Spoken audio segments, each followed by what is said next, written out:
কোটিপতি মালকিনের গরিব চাকরের সাথে অদ্ভুত সওদা। এরপর যা হলো তা মানবতাকেও নাড়িয়ে দিল। বন্ধুরা, এটি উত্তরপ্রদেশের কানপুরের একটি গল্প।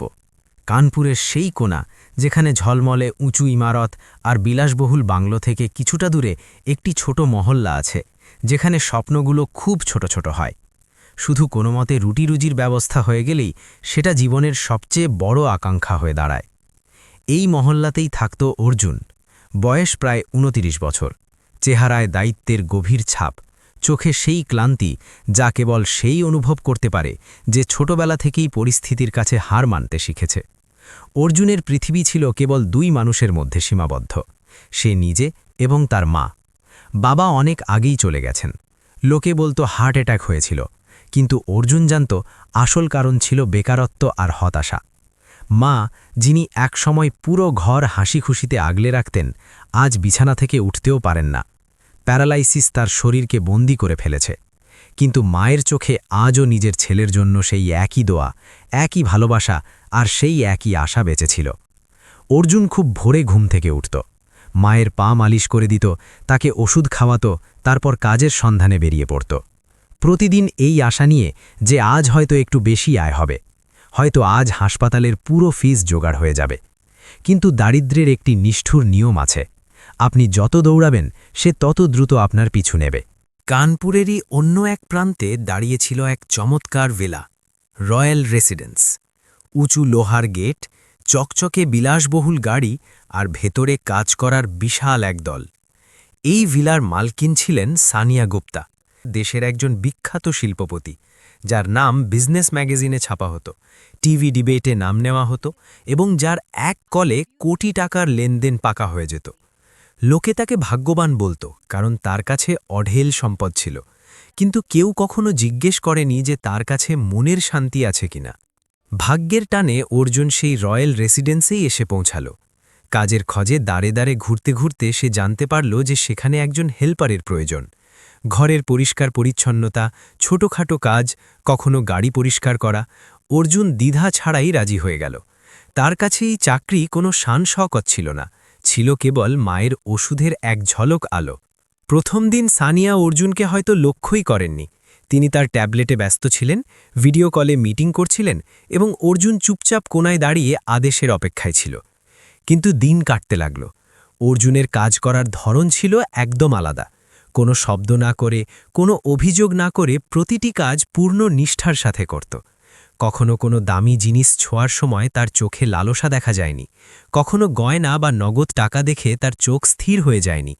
এই সততাই সানিয়ার নজরে পড়ে গেল। একদিন হঠাৎ অর্জুনের মায়ের অবস্থা খুব গুরুতর হয়ে উঠল। শ্বাসকষ্ট শুরু হলো, শরীর কাঁপতে লাগল আর চোখ বারবার বন্ধ হয়ে যাচ্ছিল। অর্জুন মাকে কোলে তুলে নিয়ে কাছের সরকারি হাসপাতালে দৌড়ে গেল। ডাক্তার রোগীকে দেখলেন, ফাইলগুলো পড়লেন এবং রুক্ষ স্বরে বললেন, চিকিৎসা এখনই শুরু করতে হবে এবং এর জন্য আজই টাকা জমা দিতে হবে। অর্জুন ভয়ে ভয়ে জিজ্ঞেস করল, কত? ডাক্তার যে অঙ্কের কথা বললেন তা শুনে অর্জুনের মাথায় আকাশ ভেঙে পড়ল। এত টাকা সে আজ পর্যন্ত স্বপ্নেও একসাথে দেখেনি। সে বাইরে বেরিয়ে দেয়ালের সাথে ঘেঁষে ধপ করে মাটিতে বসে পড়ল। হাত কাঁপছিল, চোখ ভেজা ছিল, কিন্তু কান্না আসছিল না। শুধু মায়ের দুর্বল মুখটা চোখের সামনে ভেসে উঠছিল।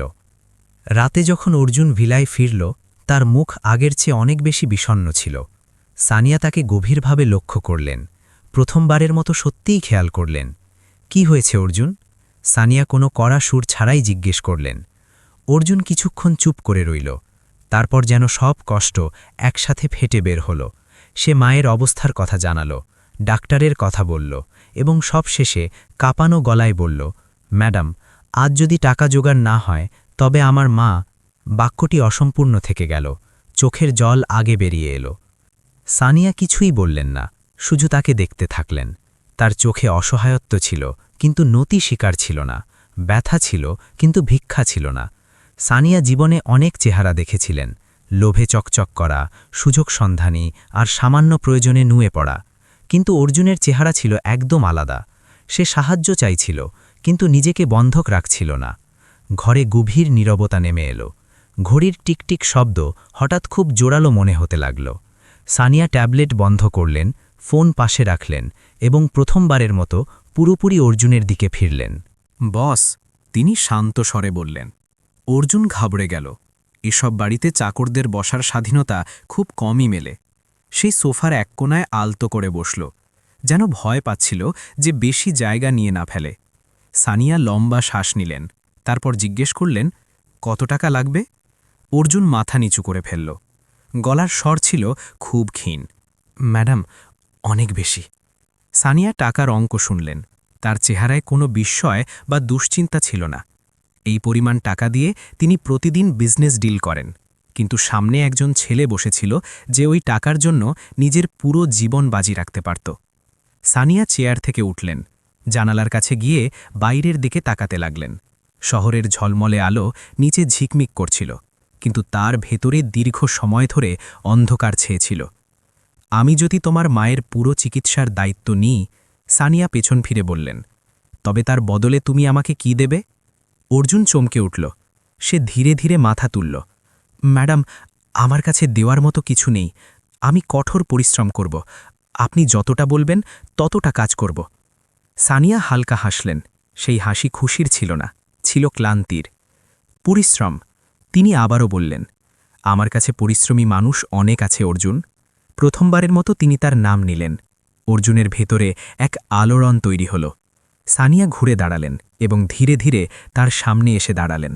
আমি তোমাকে টাকা দিয়ে দিই আর তুমি কাল থেকে এখান থেকে চলে যাও, তবে তোমার মা বেঁচে যাবেন ঠিকই, কিন্তু তুমি আবারও সেই পাকে ফিরে যাবে যেখানে প্রতিদিন অভাবের সাথে লড়তে হয়। অর্জুন কিছুই বুঝতে পারছিল না। তার বুক ধরফর করছিল। আমি একটা সওদা করতে চাই, সানিয়া স্পষ্ট ভাষায় বললেন। সওদা? অর্জুনের কণ্ঠস্বর টলে গেল। সানিয়ার চোখে এখন আর কঠোরতা নেই, কেবল এক সৎ বিষণ্ণতা। আমি তোমার মায়ের পুরো খরচ বহন করব। ওষুধ, সেরা হাসপাতাল, নার্সিং, কিছুরই অভাব হবে না। অর্জুনের চোখ ছলছল করে উঠল। সে সাথে সাথে দাঁড়িয়ে পড়ল। ম্যাডাম, আমি জীবনভর আপনার কাছে ঋণী থাকব। কিন্তু সানিয়া কথা কেড়ে নিলেন। ওই কিন্তু শব্দটা অর্জুনের বুকে বিঁধল। এর বদলে সানিয়া ধীরে ধীরে বললেন, তুমি কিছু সময় পর্যন্ত এখানেই থাকবে। এখানেই? অর্জুন ঘাবড়ে গেল। আমার সাথে, সানিয়া পরিষ্কার করে বললেন। ঘরের বাতাস যেন ভারী হয়ে উঠল। অর্জুনের কানে নিজের হৃৎস্পন্দন প্রতিধ্বনিত হতে লাগল। ম্যাডাম, আপনি কি বলছেন? তার কণ্ঠস্বর ভেঙে আসছিল।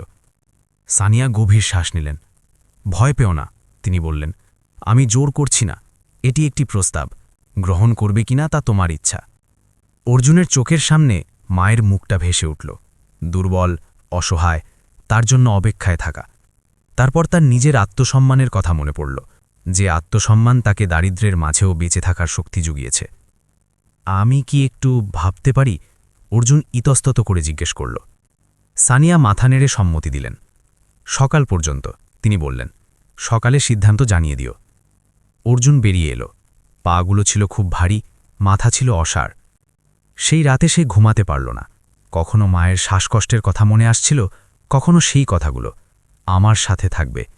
এই সওদা কেবল টাকার ছিল না, ছিল স্বাভিমানের। প্রথমবারের মতো অর্জুনের মনে হল, দারিদ্র্য কেবল শরীর নয়, কখনো কখনো আত্মাকেও ভেঙে দেয়। সকালের প্রথম আলো ঘরে ঢুকল। অর্জুন মায়ের পুরনো ছবির দিকে তাকালো, হাত জোড় করল এবং ধীরে ধীরে বিড়বিড় করল, মা, যদি আমার নীরবতা তোর জীবন বাঁচাতে পারে, তবে হয়তো এটাই ঠিক। সে উঠে দাঁড়াল। ভিলার সিঁড়িগুলো আজ তার কাছে আরও উঁচু মনে হচ্ছিল। সানিয়া আগেই সেখানে বসেছিলেন। তিনি অর্জুনের চোখের দিকে তাকালেন এবং কিছু জিজ্ঞেস না করেই সব বুঝে গেলেন। অর্জুন মাথা নিচু করল। আমি আপনার শর্ত মেনে নিচ্ছি ম্যাডাম। সানিয়া কিছু বললেন না, শুধু চোখ বন্ধ করলেন। হয়তো প্রথমবারের মতো তিনি নিজের সিদ্ধান্তের বোঝা অনুভব করলেন। কিছুক্ষণ ঘরে গভীর নিস্তব্ধতা বিরাজ করল, সেই নিস্তব্ধতা যেখানে শুধু চিন্তা ভাবনা প্রতিধ্বনিত হয়। সানিয়া চোখ খুললেন, অর্জুনের দিকে তাকালেন। সে ওখানেই দাঁড়িয়েছিল, মাথা নিচু করে, কাঁধ দুটি কিছুটা ঝুলে পড়া, কিন্তু ভেতরে কোথাও তখনও একজন মানুষ বেঁচে ছিল। ঠিক আছে, সানিয়া নিচু স্বরে বললেন, আজ থেকে তোমার মায়ের দায়িত্ব আমার। অর্জুনের চোখ ভরে এলো। সে কিছু বলতে চাইল, কিন্তু শব্দ জোগাতে পারল না। এখন যাও, সানিয়া বললেন। হাসপাতালে, আমি গাড়ি পাঠাচ্ছি। অর্জুন শুধু মাথা নাড়ল এবং পেছনে না ফিরে বেরিয়ে গেল। হাসপাতালে সবকিছু দ্রুত বদলে গেল। ডাক্তার বদলে গেল, ওয়ার্ড বদলে গেল, চিকিৎসার মান বদলে গেল। অর্জুনের মনে হলো যেন কোনো অলৌকিক ঘটনা ঘটেছে। মায়ের চোখ খুলল। তিনি অর্জুনকে দেখলেন এবং ধীরে ধীরে জিজ্ঞেস করলেন, খোকা, এই বড় বড় ডাক্তার, এসব কিভাবে? অর্জুন হাসার চেষ্টা করল। মা, ভগবান একটু দয়া করেছেন। মা তার চোখের দিকে তাকালেন। মায়েরা সব বুঝে ফেলেন, কিন্তু তিনি কোনো প্রশ্ন করলেন না, শুধু চোখ বুঝলেন, হয়তো প্রার্থনা করার জন্য। ভিলায় সব আগের মতোই ছিল, সেই বিশাল হলঘর, সেই চাকচিক্য, সেই নীরবতা। কিন্তু এখন অর্জুনের জন্য সবকিছু বদলে গিয়েছিল। সে এখন আর কেবল চাকর ছিল না, আবার পুরোপুরি মালিকও ছিল না। সে এক নামহীন সম্পর্কে জড়িয়ে গিয়েছিল। সারিয়া তার জন্য একটি আলাদা কামরা দিয়েছিলেন, পরিষ্কার পরিচ্ছন্ন, আরামদায়ক। তুমি তোমার জায়গায় থাকবে, সানিয়া স্পষ্টভাবে বলে দিয়েছিলেন। সবসময় আমার সামনে থাকার প্রয়োজন নেই। এ কথা শুনে অর্জুন কিছুটা স্বস্তি পেল। দিন কাটতে লাগল। অর্জুন সকালে মায়ের সাথে দেখা করত, তারপর ভিলায় ফিরে আসত, কাজ করত, চুপচাপ থাকত। কিন্তু এখন সানিয়ার নজর প্রায় তার ওপর আটকে যেত। কখনো তিনি তাকে কফি বানাতে দেখতেন, কখনো বাগানের ফুলে জল দিতে। তার হাতের কাজে এক অদ্ভুত সততা ছিল। সে কাজ করত, কিন্তু কোনো লোক দেখানো ভাব ছিল না। এক বিকেলে সানিয়া পুল সাইডে বসেছিলেন। শহরের আলো দূরে ঝিকমিক করছিল। অর্জুন পাশ দিয়ে যাচ্ছিল। অর্জুন, সানিয়া ডাকলেন। সে থেমে গেল। বসো। তিনি চেয়ারের দিকে ইশারা করলেন। অর্জুন ইতস্তত করে বসল। কিছুক্ষণ দুজনেই চুপ। তারপর সানিয়া জিজ্ঞেস করলেন, তোমার কি এসব অদ্ভুত লাগে না? অর্জুন মাথা তুলল। কি ম্যাডাম? এই সওদা, আমার সাথে থাকা, তোমার জীবনের এই বদলে যাওয়া? অর্জুন কিছুক্ষণ ভেবে বলল, ম্যাডাম, অদ্ভুত তো লাগে, কিন্তু বাধ্যবাধকতা অদ্ভুত জিনিসকেও সঠিক বলে প্রমাণ করে দেয়। সানিয়া হালকা হাসলেন। প্রথমবারের মতো সেই হাসিতে তিক্ততা ছিল না। বাধ্যবাধকতা? তিনি পুনরাবৃত্তি করলেন। তুমি কি জানো অর্জুন, আমার বাধ্যবাধকতা কেমন ছিল? অর্জুন নীরব রইল। সানিয়া নিজের গল্প শোনাতে শুরু করলেন। ধীরে ধীরে যেন বছরের পুরনো জট খুলছিলেন। বিয়ে হয়েছিল, তিনি বললেন। বড় পরিবার, বড় ব্যবসা, সবকিছু নিখুঁত মনে হতো। কিন্তু যখন জানতে পারলাম যে আমি কখনো মা হতে পারব না, তখন সেই নিখুঁত পৃথিবীটা ভেঙে চুরমার হয়ে গেল। তার কণ্ঠস্বর একটু কেঁপে উঠল। লোকে আমাকে অসম্পূর্ণ মনে করল, এবং একদিন সেই সম্পর্ক কাগজের ওপর শেষ হয়ে গেল। অর্জুন প্রথমবারের মতো সানিয়াকে এত দুর্বল দেখল। সেদিন বুঝতে পারলাম, সানিয়া বললেন, সম্পদের মাঝে থেকেও মানুষ কতটা একা হতে পারে। অর্জুনের মনে এক পরিবর্তন শুরু হল। ইনি কোনো ধনী মালকিন ছিলেন না, ইনিও একজন আহত মানুষ ছিলেন। এক রাতে মা ধীরে ধীরে জিজ্ঞেস করলেন, খোকা, সত্যি করে বল, এসব খরচ কে দিচ্ছে? অর্জুন চুপ করে রইল। মা তার হাত ধরলেন। তোর চোখ সব বলে দেয়। অর্জুনের গলা ধরে এলো। মা, তিনি একজন মহান মানুষ। মা হাত আরও শক্ত করে ধরলেন। শুধু মনে রাখিস খোকা, নিজের আত্মাকে বিক্রি করে দিস না। এই কথাগুলো অর্জুনের বুকে গভীরভাবে বিঁধল। পরদিন সানিয়াকে একটি হাই প্রোফাইল পার্টিতে যেতেছিল। তিনি অর্জুনকে বললেন, আমার সাথে চলো। অর্জুন ঘাবড়ে গেল। ম্যাডাম, আমি। ভয় পেও না, সানিয়া বললেন, শুধু সাথে থাকতে হবে। পার্টিতে সবার নজর অর্জুনের উপর স্থির হয়ে গেল। কানাকানি শুরু হলো, প্রশ্ন উঠল। মানুষের দৃষ্টি তীরের মতো হয়ে উঠল। অর্জুন প্রথমবারের মতো অনুভব করল যে এই সহদা কেবল দুই মানুষের মধ্যে সীমাবদ্ধ নয়, সমাজও এর ভেতর ঢুকে পড়েছে। এবং সেই মুহূর্তেই সে বুঝতে পারল, এই গল্প এখন আর কেবল অভাবের নেই, এটি মানবতার পরীক্ষায় রূপ নিতে যাচ্ছে। পার্টি হলটি ঝলমলে আলোয় পূর্ণ ছিল। দামি পোশাক, কৃত্রিম হাসি আর লোক দেখানো জৌলুস। সানিয়া সবার মাঝে সেই একই রকম ছিলেন, আত্মবিশ্বাসী, শান্ত, সফল। কিন্তু অর্জুন সেই দুনিয়ার ছিল না। প্রতিটি চোখ তাকে পরখ করছিল। কেউ ড্রাইভার ভাবছিল, কেউ বডিগার্ড, আর কারো চোখে সরাসরি প্রশ্ন ছিল, এখানে কি করছে? এক মহিলা সানিয়ার কাছে এলেন এবং হেসে বললেন, সানিয়া, তোমার। বাক্যটি অসম্পূর্ণ রেখে দিলেন। নজর ছিল অর্জুনের ওপর। সানিয়া দ্বিধা ছাড়াই বললেন, অর্জুন, ব্যাস, না চাকর না অন্য কিছু। এই দুটি শব্দই অনেককে অস্বস্তিতে ফেলে দিল। অর্জুনের মনে হচ্ছিল মাটি সরে যাচ্ছে। সে পিছিয়ে যেতে চাইল, কিন্তু সানিয়া শান্তভাবে দাঁড়িয়ে রইলেন, যেন বলছিলেন, সাহস রাখো। বাড়ি ফেরার সময় গাড়িতে নীরবতা ছিল। শহরের রাস্তাগুলো পেছনে ছুটে যাচ্ছিল আর অর্জুনের মনে প্রশ্নগুলো দৌড়াচ্ছিল। ম্যাডাম, সে সাহস জোগাড় করে বলল, বলো। সানিয়া না তাকিয়েই উত্তর দিলেন, যদি আপনার ঠিক না লাগে তবে আমি এমন জায়গায় আপনার সাথে নাই বা গেলাম। সানিয়া ড্রাইভারকে গাড়ি থামানোর ইশারা করলেন, ধীরে ধীরে তার দিকে ফিরলেন। কেন? তিনি জিজ্ঞেস করলেন। অর্জুনের গলা কাঁপছিল। লোকে কথা বলে, আপনার সম্মান। সানিয়া দীর্ঘশ্বাস নিলেন। অর্জুন, তিনি বললেন, লোকে সব সময় কথা বলবে, আজ তুমি আছো, কাল অন্য কেউ। তারপর থামলেন। আর সম্মান, সেটা কারো আসা যাওয়ায় কমে যায় না। এই কথাগুলো অর্জুনের মনে গেঁথে গেল। পরের কয়েকটা দিন ভিলায় অদ্ভুতভাবে কাটল। সানিয়া আগের চেয়ে বেশি চুপচাপ থাকতে লাগলেন। কাজের পর প্রায়ই ব্যালকনিতে বসে থাকতেন। অর্জুন দূর থেকে তাকে দেখত। তাকে এখন আর কেবল মালকিন নয়, একজন নিঃসঙ্গ মানুষ মনে হতে লাগল। এক বিকেলে প্রবল বৃষ্টি হচ্ছিল। সানিয়া ব্যালকনিতে দাঁড়িয়েছিলেন। অর্জুন ছাতা নিয়ে এলো। ম্যাডাম, ভিজে যাবেন। সানিয়া ছাতা নিলেন না, শুধু আকাশের দিকে তাকালেন। কখনো কখনো, তিনি বললেন, ভিজে যাওয়া ভালো লাগে, মন পরিষ্কার হয়ে যায়। অর্জুন চুপ করে রইল। লোকে মনে করে, সানিয়া বলে চললেন, আমার জীবনটা একদম নিখুঁত, টাকা, খ্যাতি, ক্ষমতা। তার গলা ভারী হয়ে গেল। কিন্তু কেউ জিজ্ঞেস করে না যে রাতে শান্তিতে ঘুম আসে কিনা। অর্জুন তার চেহারায় শূন্যতা দেখল। আপনি একা নন, সে না বুঝেই বলে ফেলল। সানিয়া তার দিকে তাকালেন। এটাই তো ভয়, তিনি বললেন। আমি নিজের একাকিত্বের চিকিৎসা কারো অভাব দিয়ে করছি না তো? এই প্রশ্নটি তিনি নিজেকেই করেছিলেন। ইতিমধ্যে মা ধীরে ধীরে সুস্থ হয়ে উঠলেন। একদিন তিনি নিজেই উঠে দাঁড়িয়ে বললেন, খোকা, আজ আমি রান্না করব। অর্জুনের চোখ ভিজে গেল। তার মনে হল চিকিৎসা কেবল শরীরের নয়, জীবনেরও হচ্ছে। মা একদিন সানিয়ার সাথে দেখা করার ইচ্ছা প্রকাশ করলেন। অর্জুন ঘাবড়ে গেল, কিন্তু সানিয়া নিজেই বললেন, অবশ্যই নিয়ে এসো। মা যখন ভিলায় এলেন, তার চেহারায় ভয় ছিল না, ছিল সম্মান। তিনি সানিয়াকে গভীরভাবে দেখলেন, তারপর বললেন, মা, তুই ধনে নয়, মনে বড়। সানিয়ার চোখ জলে ভরে গেল। মা তার হাত ধরলেন। আমার ছেলের অভাবকে তুই বুঝেছিস, এটাই অনেক। সেদিন সানিয়া প্রথমবারের মতো কোনো শর্ত ছাড়াই একটি সম্পর্ক অনুভব করলেন। কিন্তু সমাজ চুপ ছিল না। মহল্লায় গুজব ছড়িয়ে পড়ল, খবরের কাগজে ইশারা, সোশ্যাল মিডিয়ায় প্রশ্ন, ধনী মহিলা আর গরিব চাকর, সওদা নাকি অন্য কিছু। অর্জুন সব দেখল, শুনল, তার ভেতরে ভয় বাসা বাঁধতে লাগল। এক রাতে সে সানিয়াকে বলল, ম্যাডাম, যদি আমার থাকার কারণে আপনার বদনাম হয় তবে আমি চলে যাব। সানিয়া অনেকক্ষণ তার দিকে তাকিয়ে রইলেন। অর্জুন, তিনি বললেন, যদি তুমি চলে যাও তবে লোকে বলবে গুজবটা সত্যি ছিল।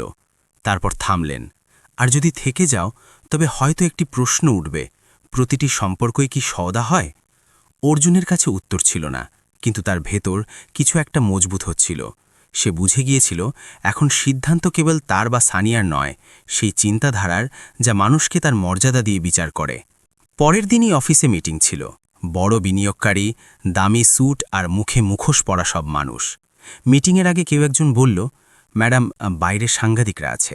সানিয়া বুঝে গেলেন, কথাগুলো এখন আর বন্ধ দরজার ভেতর সীমাবদ্ধ নেই। কনফারেন্স রুমে একজন পার্টনার সরাসরি বললেন, সানিয়া, এই যে গুজবগুলো রটেছে, এর প্রভাব ব্যবসায় পড়বে। সানিয়া সবার দিকে তাকালেন। তার কণ্ঠস্বর ছিল শান্ত কিন্তু দৃঢ়। কেমন গুজব? তারা অস্বস্তি বোধ করল। তারপর কেই বলল, আপনি আর আপনার বাড়ির সেই ছেলেটি। নীরবতা নেমে এলো। সানিয়া কোনো সাফাই দিলেন না, শুধু বললেন, যদি কারো আমার কোনো মানুষের সাথে ব্যবহারে সমস্যা থাকে তবে সেই সমস্যাটা আমার নয়। মিটিং চলল, কিন্তু প্রশ্নগুলো বাতাসে ঝুলে রইল। ওদিকে মহল্লাতেও শোরগোল ছিল। প্রতিবেশী, আত্মীয়, সবার কাছে নিজস্ব গল্প ছিল। ভাগ্য খুলে গেছে, এখন ধনীর দিন। অর্জুন মায়ের বাসে বসে সব শুনত। মা ধীরে ধীরে বললেন, খোকা, মানুষের মুখে লাগাম থাকে না।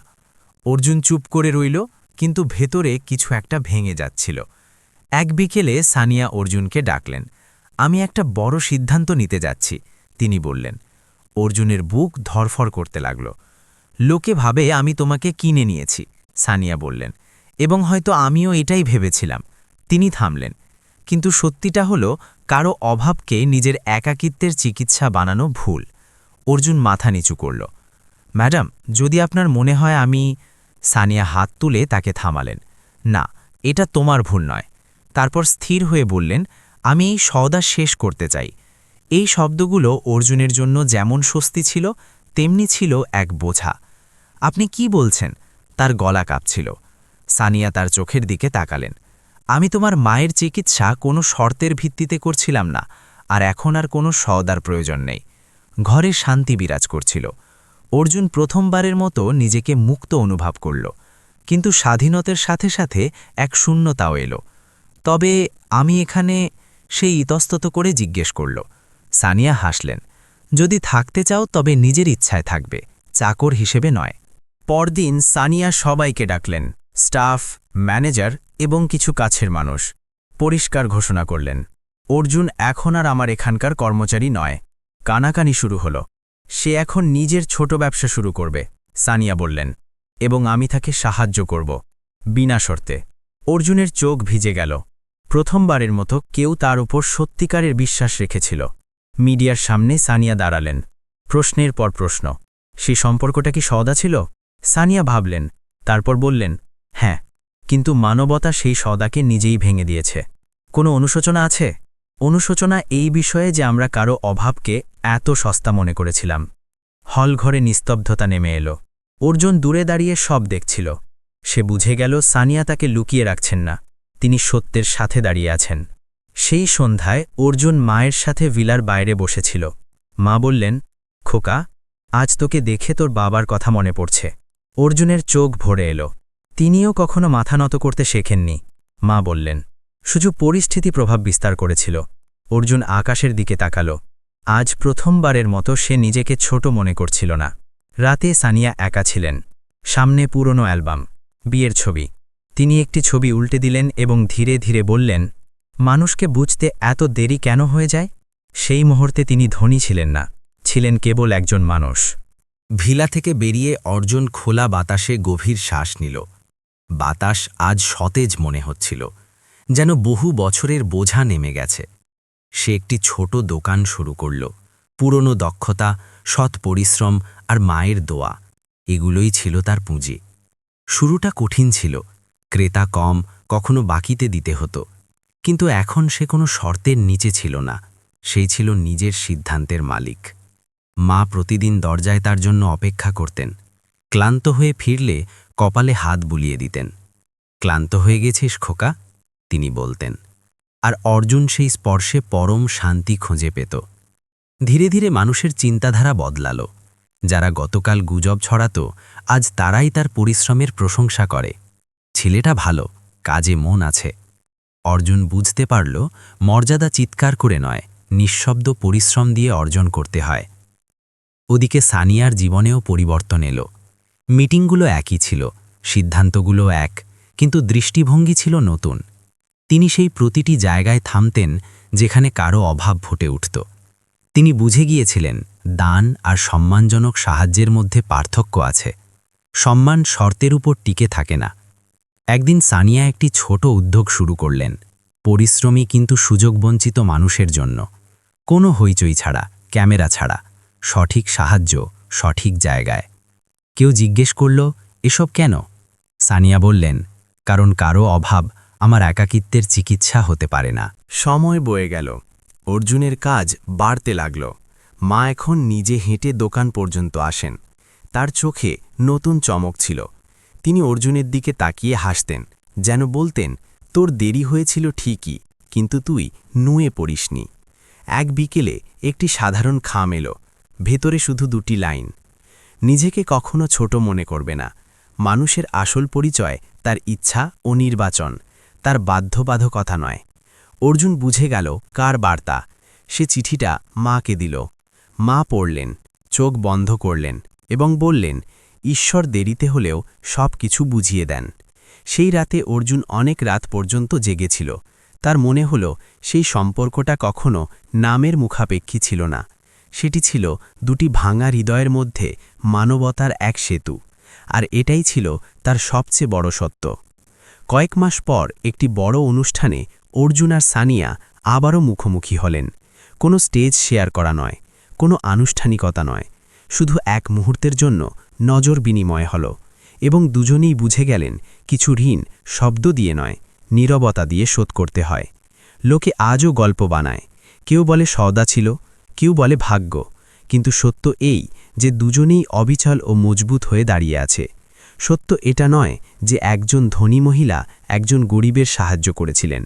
সত্য হলো এই যে দুজন মানুষ একে অপরকে মানুষ হিসেবে চিনেছিলেন, আর এটাই ছিল মানবতার সবচেয়ে বড় জয়। যদি আপনি আজও কারো অভাবকে তার দুর্বলতা মনে করেন, তবে এক মুহূর্তের জন্য থামুন। হতে পারে সেই অভাব কারো সবচেয়ে বড় পরীক্ষা। আপনি কি মনে করেন, শর্তাধীন সাহায্য কি ঠিক, নাকি সম্মানের সাথে করা সাহায্য? আপনি অর্জুনের জায়গায় থাকলে কি করতেন?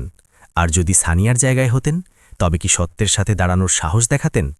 কমেন্টে অবশ্যই জানাবেন। এই গল্পটি তাদের কাছে পৌঁছে দিন যারা আজও নিজেদের পরিস্থিতি নিয়ে লড়ছে। আর যদি মনে করেন মানবতা এখনও বেঁচে আছে, তবে এই ভিডিওটি লাইক করুন এবং চ্যানেল তাসলিমা ভয়েস সাবস্ক্রাইব করুন, কারণ এমন গল্প কেবল শোনার জন্য নয়, চিন্তাধারা ও হৃদয় বদলানোর জন্য। দেখা হবে পরবর্তী গল্পে।